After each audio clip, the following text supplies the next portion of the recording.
Hey everyone, welcome to another installment of Harry Potter Theory. Today we'll be discussing the Deathly Hallows, but not in the same way you might think.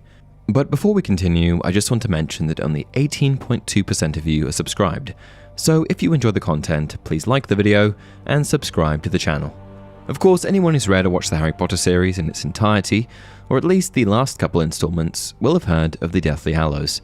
In fact, since the title, the 7th novel / the 7th and 8th films are titled The Deathly Hallows, those who know of these installments most definitely know all about them. These infamous magical artifacts were mere myth and Wizarding World fables for centuries, before Harry Potter and his pals hunted all over the United Kingdom in search of the Dark Wizard Lord Voldemort's Horcruxes. In hunting these incredibly dark and powerful fragments of Voldemort's soul, housed in various animate and inanimate items, Harry, Ron and Hermione also managed to quite literally stumble across not one, not two, but all three of the Deathly Hallows. Made up of the Cloak of Invisibility, the Elder Wand and the Resurrection Stone, the three Deathly Hallows on their own are some of the Wizarding World's most powerful items, rumoured to have been created by Death himself for three cunning brothers hundreds of years ago. Together, however, the Cloak, Wand and Stone make the person in possession of all three the supposed Master of Death. Indeed, it is these three items that help bring about the defeat of Lord Voldemort and the ultimate destruction of his devoted following of Death Eaters. And yet, while the Cloak of Invisibility, the Elder Wand and the Resurrection Stone are undoubtedly three of the most powerful items to have ever existed within the Wizarding World, it does bring up a rather important question. Could these items really be the only Deathly Hallows in existence? Surely there were ones that came before, and perhaps there could be ones that have not yet been created. In regards to the former, that is the idea that perhaps there were Deathly Hallows created in a time that predates that of the Cloak, the Wand and the Stone, I do of course have a theory for you. It stands to reason that if there had been Deathly Hallows prior to the ones that we know of, they would likely be much older than the Cloak of Invisibility, the Elder Wand and the Resurrection Stone. And if Death was truly the maker of these items, I can't imagine that he would have made exact replicas of Hallows he had made before. This would mean that previous Deathly Hallows would not have been a cloak, nor a wand, nor a stone. Perhaps, though, they would be similar in shape to these three items. This would play into and support the idea that the Deathly Hallows are an eternal symbol, and indicate that the Hallows are an enduring idea that Death came up with and were created to stand the test of time. This would mean that if they do exist, we have likely already been introduced to them throughout the Harry Potter series, as Harry had a true knack for encountering the mystically spectacular. These would be ancient artifacts, introduced throughout the narrative that in retrospect, we could now link to the symbolism and intentions of the Cloak of Invisibility, the Elder Wand, and the Resurrection Stone. Let's start with the Cloak of Invisibility. What could its ancient counterpart be? Well, the Cloak is the only one of the three Deathly Hallows that focuses more on concealment than it does power or death. It helps the person who possesses it hide from almost any magic that would otherwise unveil what was behind or underneath it. It's also the piece of the Deathly Hallows symbol that is represented by a triangle. So it is with these things in mind that I present to you the idea that perhaps the ancient Hallow similar to the Cloak is none other than the Mirror of Erised, that magical mirror that first showed up at the very beginning of the series. Now, I've chosen the Mirror of Erised as it also dealt with concealment. Of course, the mirror's concealment was of a very different nature than the Cloak of Invisibility.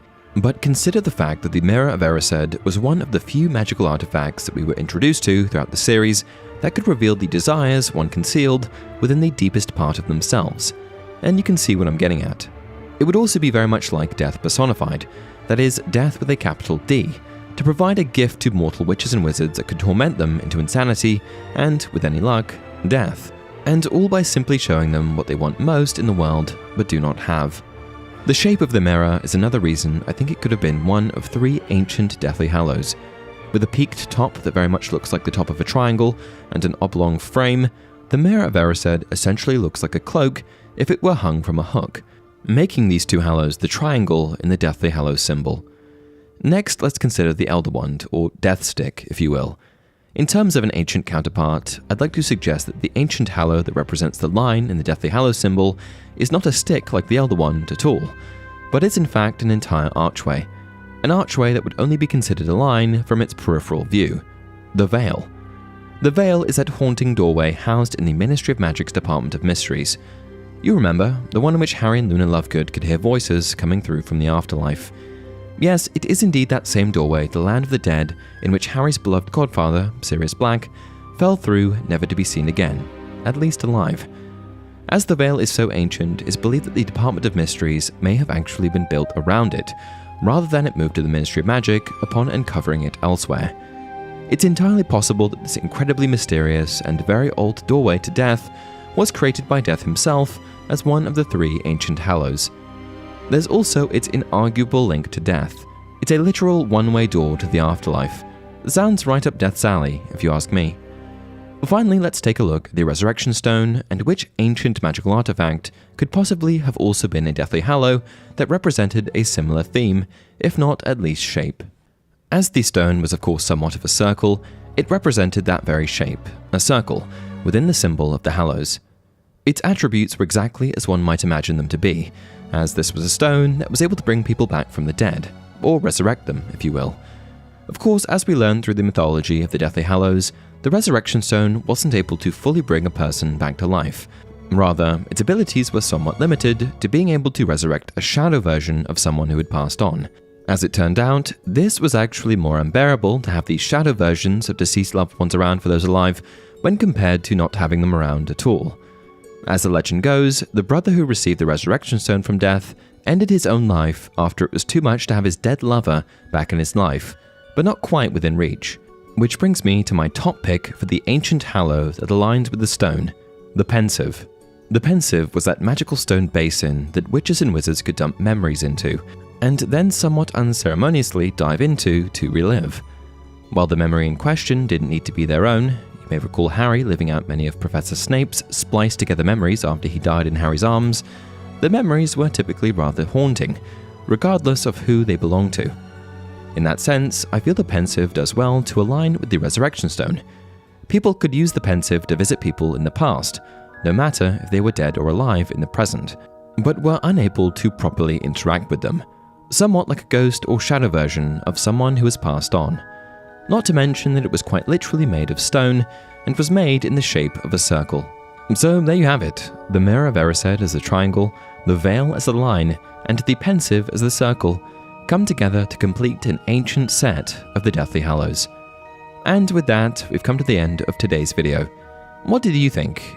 Please share your thoughts in the comments below, and as always, if you enjoyed this video, don't forget to like it and subscribe to the channel. Until next time, remember, it does not do to dwell on dreams and forget to live.